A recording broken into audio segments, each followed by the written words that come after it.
I don't know if you want to hear what I have to tell you. I don't know if you're ready, if you're prepared.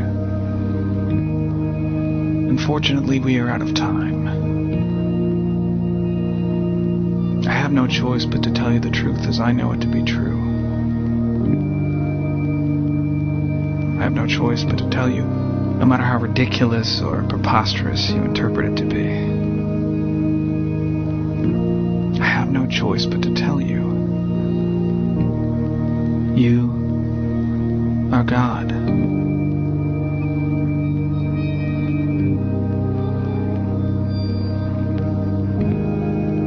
You are the creator and designer of the whole universe.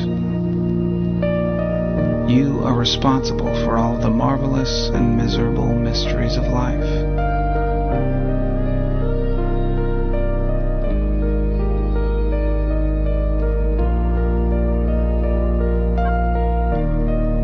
You are the one to save us, to save you, to save all of it. Only they don't want you to know. They don't want you to know the truth. They don't want you to know because if you do, they will have no chance of survival. They are demons of your own design, embedded in your mind, and they will do anything and everything within their power to stop you from seeing, to blind you, distract you, destroy any chance of your awakening to the truth.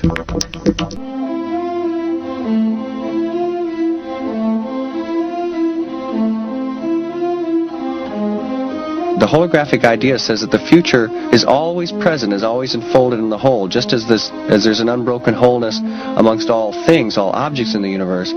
We don't realize how much we can affect the world just through our attitudes and through what we believe. That's one of the most exciting things about the holographic idea. If reality is holographic, you're helping create it by believing it. That if we learn how to tap this power through belief and profound faith, when we do that, we'll be able to change our bodies in ways that seem miraculous. And it's clear that we do this on an unconscious level, because I think we have all these abilities, we just don't realize we have them, and so they're unconscious in ourselves.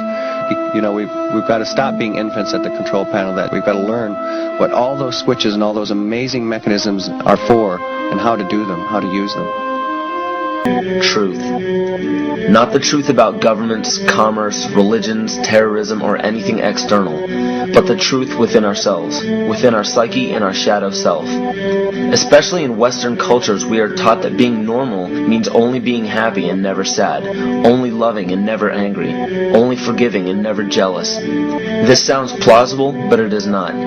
We are not meant to repress any negative emotions because it causes imbalance. To conquer our emotions, we must embrace them, not fight them. We must acknowledge them and allow them to serve their purpose as we learn from them. The ancient Essene culture left teachings dating back about 6,000 years. They taught that our relationships with one another, with the universe, and with situations and events are mirrors of the parts of our psyche that need to be cleansed. Author Greg Braden beautifully explains this entire segment at great length in his work. His hard work and understanding of these subjects contributed largely to the marriage between science and spirituality. It is very important to understand that when you fear loss, fear death, fear war, fear terrorism, or fear change, you are giving others the ability to control you based on those fears. When you fight against poverty or against racism, when you fight for relationships or for freedom, you are outwardly attempting to repress that which has been placed before you to conquer inwardly. These situations are mirrors of our fears. This is why it is important to love and only love. Love those who stand with you, but especially those who stand against you. Don't look at your fears as a threat. Rather understand that this material world is only a physical manifestation of either the love or fear in your consciousness. It's as plain as day. All you need to conquer in your life is in your face. If you want to understand what your true inner fears are, analyze your ambitions and your inhibitions. inhibitions. Everything explained here about the esoteric agenda of the elite few at the very top is nothing to fear. They have been at work for thousands of years behind the scenes to manipulate humanity, and it has worked. Until now. It's very easy for any system of thought, religious or otherwise, that comes along. It's very easy to play on that, to play on our insecurities, to assure us all is well, we'll all be taken care of. We lap that up. So don't blame religion. Blame our own insecurities, which has allowed religion to flourish, and which has allowed so many systems of thought that are disempowering to flourish throughout human history. That's why we can't get out of it. Ron Sankley, Department Chairman, Chemistry, University of California, Berkeley, showed that DNA acts as an antenna for cellular upregulation. The primary function they taught us about what DNA is about. It's a receiver and transmitter of photons, light, and phonon sound. For what? Cellular upregulation, meaning that the water molecules, the pyramid power around the DNA spiral energizing strands are taking in the spiritual energy of love vibrations and then sending it out for manifesting, precipitating in a quantum field, the physical matter of the body. These are hertz, frequencies, or cycles per second that the musicians can retune their instruments to play and experiment with. Why? Again, these are the Creator's musical scale, the original solfeggio, buried for 3,000 years in the Bible.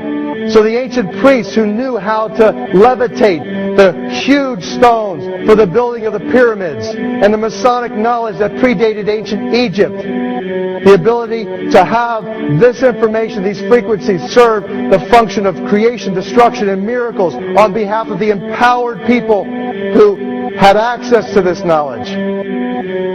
I say that because of this metaphor.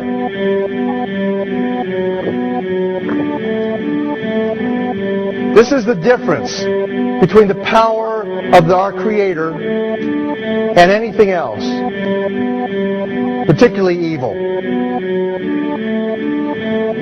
That you can go into a pitch black room full of evil, full of darkness, and light a little candle, and instantly that darkness flees. But you can't do the opposite. You can't go into a well-lit room full of truth and wisdom and righteousness and joy and health and harmony with the universal power. You can't take any amount of darkness and go into that well-lit room and have any effect whatsoever. That is the metaphor which I frequently think of when I think that I'm not empowered.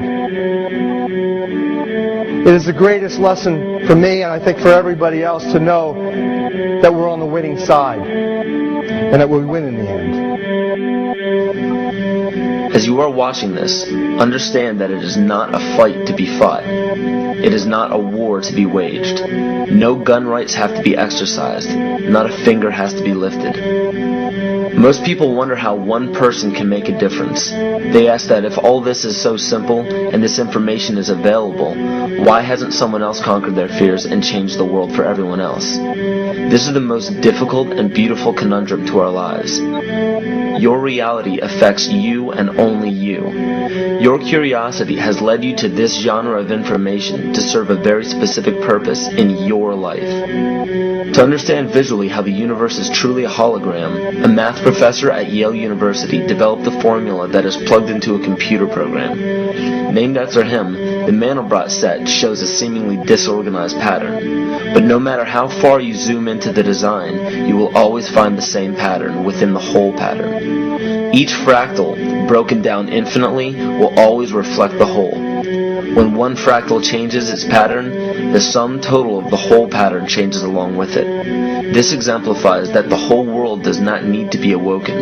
There is no race to inform the 6 billion people on this planet of this message. It is only important that you, personally, learn to conquer your innermost fears and learn to love.